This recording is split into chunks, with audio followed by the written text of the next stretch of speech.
ನಮಸ್ಕಾರ, ಶುಭೋದಯ. ಸಂಕಲ್ಪ ಸಿದ್ಧಿ ಕಾರ್ಯಕ್ರಮಕ್ಕೆ ತಮ್ಮೆಲ್ಲರಿಗೂ ಆತ್ಮೀಯ ಸ್ವಾಗತ ಹೇಳ್ತಾ ಇರೋದು ನಾನು ಅನುಷಾ.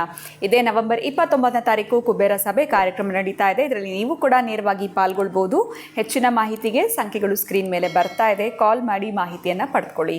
ಕಾರ್ಯಕ್ರಮದಲ್ಲಿ ಸ್ಪಿರಿಚುವಲ್ ಗುರು ಡಾಕ್ಟರ್ ವಿಷ್ಣುದತ್ತ ಗುರುಜಿಯವರಿದ್ದಾರೆ. ಗುರುಗಳನ್ನ ಕಾರ್ಯಕ್ರಮಕ್ಕೆ ಬರ್ಮಾಡ್ಕೊಳ್ಳೋಣ. ನಮಸ್ತೆ ಗುರುಗಳೇ, ಕಾರ್ಯಕ್ರಮಕ್ಕೆ ಭಕ್ತಿಯ ಸ್ವಾಗತ. ಮೊದಲನೇ ಬಾರಿ ನಾನೊಂದು ಹೊಸ ಬಿಸ್ನೆಸ್ನ ಶುರು ಮಾಡ್ತಾ ಇದ್ದೀನಿ. ಇದೇ ಫಸ್ಟ್ ಟೈಮ್ ನನ್ನ ಲೈಫ್ನಲ್ಲಿ. ಸೊ ಆ ರೀತಿ ಶುರು ಮಾಡುವಾಗ ಸಕ್ಸಸ್ ಆಗಬೇಕು ಅಂತ ಇರುತ್ತೆ ಗುರುಗಳೇ. ಮಾಡಬೇಕು ಅನ್ನೋರ ಪರವಾಗಿ ನಾನು ಪ್ರಶ್ನೆ ಇಡ್ತಾ ಇದ್ದೀನಿ. ಸೊ ಸಕ್ಸಸ್ ಆಗಲೇಬೇಕು. ನಾನು ಫಸ್ಟ್ ಟೈಮ್ ಸ್ಟಾರ್ಟಪ್, ನಂದು ಇದೇ ಫಸ್ಟ್ ಬಿಸ್ನೆಸ್ಸು. ಕೈ ಹಾಕ್ತಾ ಇದ್ದೀನಿ. ಎಲ್ಲೂ ಕೂಡ ನನಗೆ ಸೋಲ್ನ ಕಾಣಬಾರ್ದು, ಯಶಸ್ಸನ್ನೇ ಕಾಣಬೇಕು, ಸಕ್ಸಸ್ನ ಕಾಣಬೇಕು ಅಂತಂದರೆ ಏನು ಮಾಡಿ ಪ್ರಾರಂಭ ಮಾಡಿದ್ರೆ ಒಳ್ಳೆಯದು ಅಂತ ಹೇಳ್ತೀರಾ? ಯಾವುದಾದ್ರು ಕ್ಷೇತ್ರಕ್ಕೆ ಹೋಗಬೇಕಾ ಅಥವಾ ಏನಾದರೂ ಪೂಜೆ ಮಾಡ್ಕೊಳ್ಬೇಕಾ? ಪರಿಹಾರ ಯಾವ ರೀತಿ ಮಾಡಿಕೊಂಡು, ಯಾಕಂದರೆ ಫೇಲ್ ಆಗಬಾರ್ದು, ಪಾಸ್ ಆಗಲೇಬೇಕು ಅನ್ನೋದಾದರೆ ಏನು ಮಾಡಬೇಕು ತಿಳಿಸ್ಕೊಡಿ ಗುರುಗಳೇ. ತಾವೇನು ಬಿಸ್ನೆಸ್ ಮಾಡ್ತಿದ್ರೆ ಹೇಳ್ತೀನಿ. ಖಂಡಿತ ಇಲ್ಲ ಗುರುಗಳೇ, ಯಾವ ಬಿಸ್ನೆಸ್ಸು ಇಲ್ಲ, ಮಾಡೋ ಅಂಥವ್ರಿಗೆ ಸಹಾಯ ಆಗಲಿ ಅಂತ. ಓಂ ವಿಶ್ವಸ್ಮೈ ನಮಃ. ಪ್ರೀತಿಯ ಬಂಧುಗಳೇ, ನೂತನವಾಗಿ ಒಂದು ಮಳಿಗೆಯಿಂದ ಹಿಡಿದು ದೊಡ್ಡ ಮಟ್ಟದ ಉದ್ಯಮವನ್ನು, ಒಂದು ಸಣ್ಣ ಮಟ್ಟದ ಪೆಟ್ಟಿ ಶಾಪಿಂದ ಹಿಡಿದು ದೊಡ್ಡ ಮಟ್ಟದ ಮಾಲ್ ತನಕ ಮಾಡ್ತೀನಿ ಅಂದರೂ ಇಲ್ಲೊಂದು ವಿಶೇಷ ಅಡುಗಿದೆ. ನೀವೊಂದು ಕ್ಷೇತ್ರ ಅಂತ ಹೇಳಿದ್ರೆ ನಂಗೆ ಜ್ಞಾಪಕ ಬಂತು. ಪ್ರತಿನಿತ್ಯ ಬ್ರಹ್ಮದೇವ ಬಂದು ದರ್ಶನ ಮಾಡ್ಕೊಂಡು ಹೋಗ್ತಾನಂತೆ. ಪ್ರತಿನಿತ್ಯ, ಅದು ಯಾರಿಗೆ ಗೊತ್ತಿದೆಯಲ್ಲ ಅಂತ ಗೊತ್ತಿಲ್ಲ, ಪ್ರತಿನಿತ್ಯ ಬ್ರಹ್ಮದೇವ ಬಂದು ಶಿವನ ದರ್ಶನ ಮಾಡ್ಕೊಂಡು ಹೋಗ್ತಾನಂತೆ. ಅದು ಎಲ್ಲಿ? ಮುರುಡೇಶ್ವರ. ಅಂತಹ ಮುರುಡೇಶ್ವರನ ಪ್ರತಿ ಸೂರ್ಯನ ಕಿರಣಗಳು ಅವನ ದರ್ಶನ ಮಾಡ್ಕೊಂಡು ಹೋಗ್ತವಂತೆ. ಮಹಾನುಭಾವನ ಬಿಂಬದ ಮೇಲೆ ಬಿದ್ದು ಹೋಗ್ತವಂತೆ. ಅಲ್ಲಿ ಸಮುದ್ರ ಸ್ನಾನವನ್ನು ಮಾಡಿ, ಮುರುಡೇಶ್ವರ ಶಿವನ ದರ್ಶನವನ್ನು ಮಾಡಿ,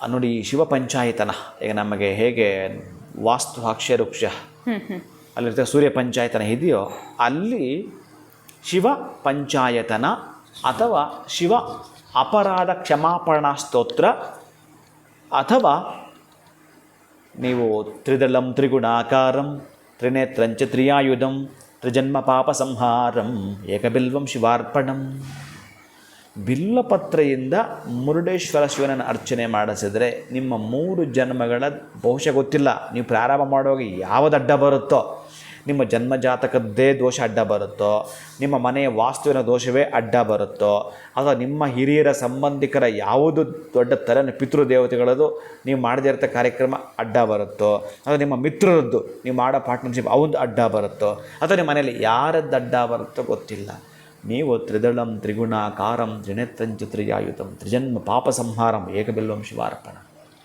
ತ್ರಿಜನ್ಮದ ದಾರಿದ್ರ್ಯವನ್ನು ತೊಲಗಿಸ್ತು ಅಂತ ಹೇಳ್ತಾರೆ. ಅಂತಹ ದಾರಿದ್ರ್ಯಗಳನ್ನು ತೊಲಗಿಸಿ ಅಷ್ಟ ಐಶ್ವರ್ಯ ಪ್ರಾಪ್ತಿ.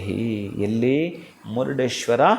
ನೀವು ಶಿವನನ್ನು ಒಮ್ಮೆ ಪ್ರಾರ್ಥನೆ ಮಾಡಿ ಬಂದದ್ದೇ ಆದರೆ ಅಲ್ಲಿ ಈ ಒಂದು ಸ್ತೋತ್ರವನ್ನು ಪಾರಾಯಣ ಮಾಡಿದ್ದೆ ಆದರೆ ಅಂತಹ ಅದ್ಭುತವಾದ, ನೀವು ನೂತನವಾಗಿ ಏನು ಪ್ರಾರಂಭಿಸಿದ್ರು, ನಿಮ್ಮ ನೂತನ ಅಂತಂದರೆ ಮಕ್ಕಳನ್ನ ಸ್ಕೂಲ್ಗೆ ಹಾಕೋವಾಗೋದು ಸರಿ, ಮಕ್ಕಳನ್ನ ನೀವು ಹೈಯರ್ ಎಜುಕೇಷನ್ ಸ್ಟಡೀಸ್ಗೆ ಹೋಗಬೇಕು ಅಂತ ಕಾಲೇಜ್ ಹುಡುಕಾಟ ಮಾಡೋದು ಸರಿ, ಅಥವಾ ನಾನು ಹೇಳಿದ ಹಾಗೆ ಒಂದು ಪೆಟ್ಟಿ ಶಾಪ್ ಮಾಡಿದ್ರೂ ಸರಿ, ನೂತನವಾಗಿ ಪ್ರಾರಂಭಿಸ್ತೇನೆ ಅಂತಂದರೆ ಅಲ್ಲಿ ಸೃಷ್ಟಿಕರ್ತನೇ ಬಂದು ಹೋಗ್ತಕ್ಕಂಥ ಕ್ಷೇತ್ರ ಬದು.